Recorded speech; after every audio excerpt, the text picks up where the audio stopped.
नमस्कार, मैं शालिनी। स्वागत है आपका आज के हमारे इस खास प्रोग्राम 2024 का महासंग्राम। उत्तर प्रदेश में 10 विधानसभा सीटों पर उपचुनाव होना है। ऐसे में सभी जो पार्टियां हैं वो चुनावी मैदान में उतरती हुई दिखाई दे रही हैं और तैयारियों में लगी हुई हैं। यहाँ केवल अगर अखिलेश यादव को लेकर बात की जाए तो अखिलेश यादव की पार्टी अभी सबसे ज्यादा मजबूती के तौर पर दिखाई दे रही है। यहाँ पर भारतीय जनता पार्टी काफी ज्यादा कमजोर होती गई है और ऐसे में ये देखा जा रहा है कि जो बहुजन समाज पार्टी है उसका जनाधार खिसकता जा रहा है।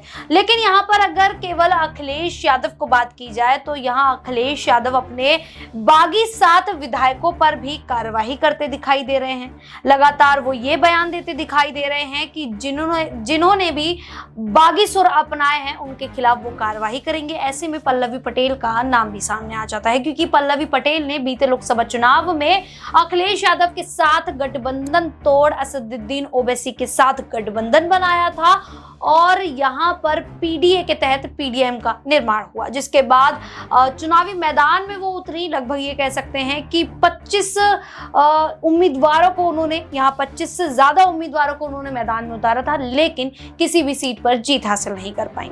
अब ऐसे में क्या सिराथू से वो विधानसभा चुनाव जो होने वाले हैं, या हम कहें कि सिराथू से वो विधायिका हैं समाजवादी पार्टी के चुनाव चिन्ह पर, क्या अखिलेश यादव उनसे इस्तीफा मांगेंगे और क्या पल्लवी पटेल इस्तीफा देती हुई भी दिखाई देंगी? अभी तक तो ऐसा कोई आधिकारिक बयान सामने आया नहीं है, लेकिन जिस प्रकार से पल्लवी पटेल अपने अखिलेश यादव के खिलाफ बयान देती दिखाई दे रही हैं, तो ऐसे में अखिलेश यादव जल्द ही उनके खिलाफ भी कोई निर्णय लेते दिखाई देंगे।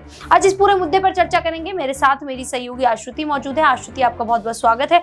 आश्रुति, अखिलेश यादव ने ऐलान कर दिया है कि वो बागी विधायकों के खिलाफ एक्शन लेंगे। अब उसमें पल्लवी पटेल का नाम भी सामने आ जाता है, स्वामी प्रसाद मौर्य का भी नाम सामने आता है। क्या ऐसे में पल्लवी पटेल को अब सिराथू से इस्तीफा देना पड़ेगा और आने वाले विधानसभा चुनाव में वो अपने ही चुनाव चिन्ह तो उनको आवंटित हुआ नहीं है, तो क्या करती हुई दिखाई देंगी वो? देखिए, पहली बात तो ये, पल्लवी पटेल को कोई भी चुनाव चिन्ह अभी तक नहीं मिला है। जिस हिसाब से लोकसभा चुनाव में समाजवादी पार्टी ने पल्लवी पटेल को दरकिनार कर दिया था, अखिलेश यादव ने उन्हें दरकिनार कहीं ना कहीं कर दिया था। मौजूदा स्थिति में वो भले से सिराथू से विधायक तो जरूर है, लेकिन सवाल तब भी यही है कि अब जो उपचुनाव है क्या वो लड़ती नजर आएंगी भी या नहीं? क्योंकि आप देखिए, जिस हिसाब से ना तो उनके पास कोई चुनाव चिन्ह है, ना उनके पास पार्टी का जनाधार है। जिस हिसाब से वो उनकी पार्टी अपना दल कामेरावादी की मुखिया तो जरूर है, लेकिन समाजवादी पार्टी का एक मुख्य हिस्सा है। लेकिन सपा जिस हिसाब से पल्लवी पटेल को साइडलाइन कर चुकी है, दरकिनार कर चुकी है, एक तरह से यूं कहें कि पल्लवी पटेल को राह से ही हटा चुकी है, तो आखिर पल्लवी पटेल करेंगी क्या? इस पर लगातार सवाल तेज है और इसी के चलते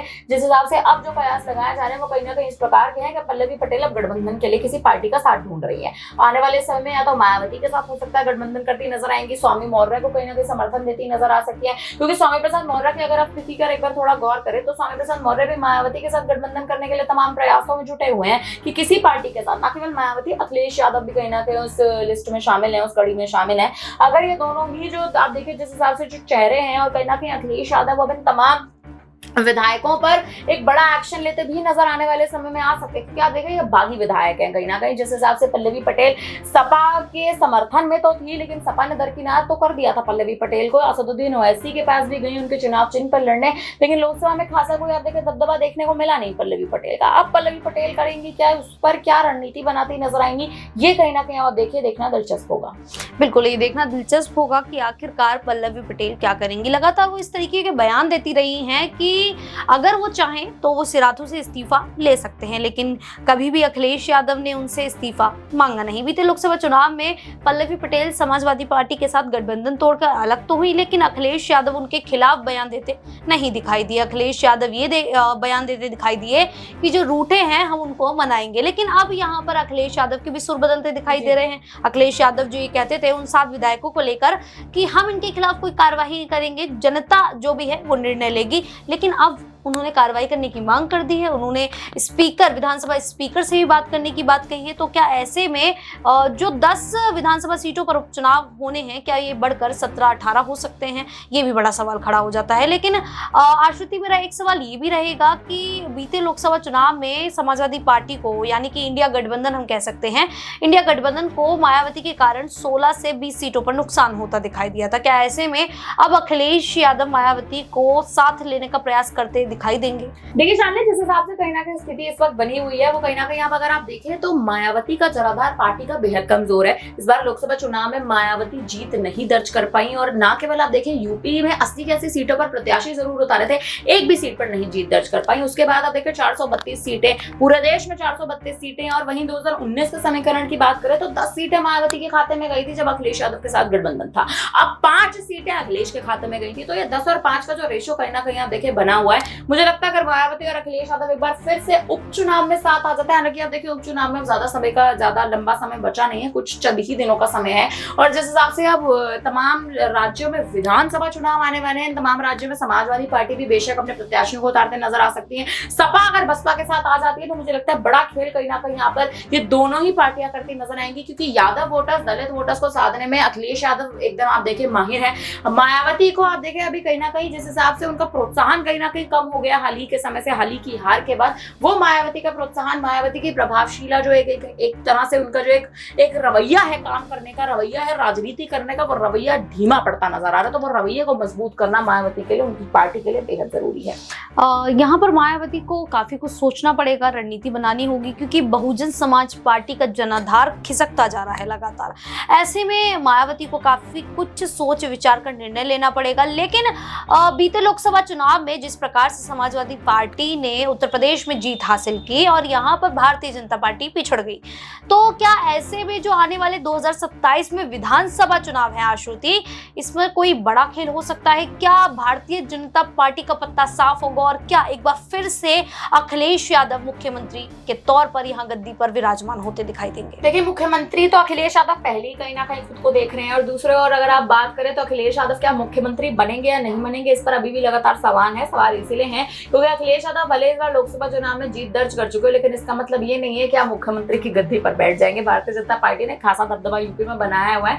राजनीति का नजरिया बीजेपी को बदलना जरूरी है। हिंदुत्व के धर्म के नाम पर अब लंबे समय तक राजनीति नहीं कर सकते। इसका आभास इस बार बीजेपी को, मुझे लगता है, खास प्रभाव बीजेपी पर पड़ चुका है, आभास बीजेपी को हो चुका है, और मुझे लगता है रणनीति बदलने का समय है, रणनीतियों पर काम करने का समय है। बीजेपी अगर अपनी रणनीतियों को बेहतर करेगी तो राजनीति में एक बेहतर भूमिका निभाते नजर आएगी, अगर नहीं करेगी तो कहीं ना कहीं समाजवादी पार्टी तो जीत दर्ज कर ही रही है, यूपी का विधानसभा भी सपा ले जा सकती है। और अगर आप देखें तमाम सीटों पर, जिन सीटों पर इस बार बीजेपी के जीतने के कयास है, उन सीटों पर बीजेपी हारी है। तो इस पर आश्रुति, मैं आपको रोकना चाहूंगी। देखिए जिस प्रकार से भारतीय जनता पार्टी को अयोध्या में नुकसान हुआ, फैजाबाद की सीट से वो लोकसभा चुनाव हार गए, अब ऐसे में मीरापुर सीट की बात हो रही है।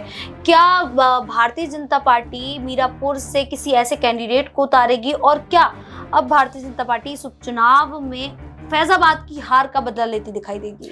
देखिए फैजाबाद की सीट हारना कहीं ना कहीं बीजेपी के लिए बड़ा झटका था, इसीलिए था क्योंकि 500 वर्षों के बाद भगवान राम की स्थापना आपने जिस अयोध्या में कराई थी, उसी अयोध्या की जनता ने आपको नहीं पूछा, उसी अयोध्या की जनता ने, उसी अयोध्या के वर्ग ने आपको वोट नहीं दिया। और जब जनता से पूछा गया, जब जनता से बात की गई, जब जमीनी स्तर पर जाकर जनता से बात की गई, तो जनता ने साफ कहा हमारे घर उजाड़ दिए, हमारा रहने का स्थान उजाड़ दिया, हमारी जरूरतें छीन ली, सिर्फ भगवान राम की प्राण प्रतिष्ठा के लिए, यानी राम मंदिर की स्थापना के लिए। तो आप देखिए कहीं ना कहीं जनता नाराज है अयोध्या की, इसी के चलते जनता ने वोट नहीं दिया। अब उपचुनाव में बीजेपी एक तरह से क्या रणनीति बनाती नजर आती है, क्योंकि उपचुनाव में अगर भारतीय जनता पार्टी को फैजाबाद का बदला लेना है तो सोच बूझ के साथ प्रत्याशियों को उतारना पड़ेगा। अगर आप देखें बिना किसी रणनीति के, बिना किसी स्ट्रैटेजी के अपने प्रत्याशियों को उतार देंगे तो समाजवादी पार्टी यहाँ से एक बार फिर से जीत दर्ज करके ले जाएगी। अब देश प्रसाद पहले ही अपने बयानों में साफ तौर पर स्पष्ट कर चुके हैं कि हिंदुत्व की राजनीति बीजेपी नहीं चला सकती, और हिंदुत्व की राजनीति अगर बीजेपी चलाएगी तो जिस हिसाब से अयोध्या में नुकसान हुआ, कहीं ना कहीं 10 सीटों पर भी बीजेपी को नुकसान झेलना पड़ सकता है। बिल्कुल, यहाँ भारतीय जनता पार्टी को काफी कुछ सोच समझ कर रणनीति बनानी होगी, क्योंकि बीते लोकसभा चुनाव में एक बड़ा झटका भारतीय जनता पार्टी ने झेला है। अब आने वाले विधानसभा चुनाव में वो झटका दोबारा से न दोहराया जाए, इसके लिए भारतीय जनता पार्टी को ये सोचना होगा कि आखिरकार समाजवादी पार्टी जिस मुद्दों को उठा रही है उन मुद्दों को साधना होगा, और यहाँ पर जो यादव समुदाय है या दलित समुदाय कहा जाए या पिछड़ा अल्पसंख्यक जितने भी समुदाय हैं उनको साधने का पूरा तरीके से ये कह सकते हैं कि प्रयास करने पड़ेंगे, जिसके बाद ही भारतीय जनता पार्टी एक बार फिर से सत्ता पर काबिज हो सकती है। नहीं तो इस बार अखिलेश यादव बाजी मारते दिखाई देंगे। इस पूरे मुद्दे को लेकर आप लोगों की क्या राय है, क्या मानना है, हमें कमेंट करके जरूर बताइएगा। उसी प्रकार की देश दुनिया से जुड़ी खबरों के लिए देखते रहिए नेक्स्ट 9 न्यूज।